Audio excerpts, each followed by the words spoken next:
یهو رفتی؟ من یهو نرفتم دکتر. اول شور و شوقم رفت، بعد غرورم، بعد امید و باورم، آخر سر خود. بهای سنگینی دادی؟ بهای سنگینی دادم تا فهمیدم کسی که دلش نمیخواد بمونه رو نمیشه نگه داشت. هنوز منتظر این زندگی تموم شه؟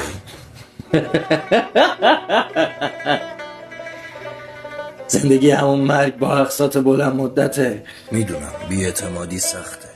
بعضیا درسای خوبی بهم یاد دادن، مثلا هر دو پای آدم نیست. بازم دلت گرفته؟ یه گیگ دله، یه ترابایت گله. شنیدم شب و زود میخوابی. آره، 11 شب چشامو میبندم، 4 صبح خوابم. چرا اینقدر بیقراری؟ میدونی دکتر، حس میکنم انتقام یکی دیگر رو از من گرفت.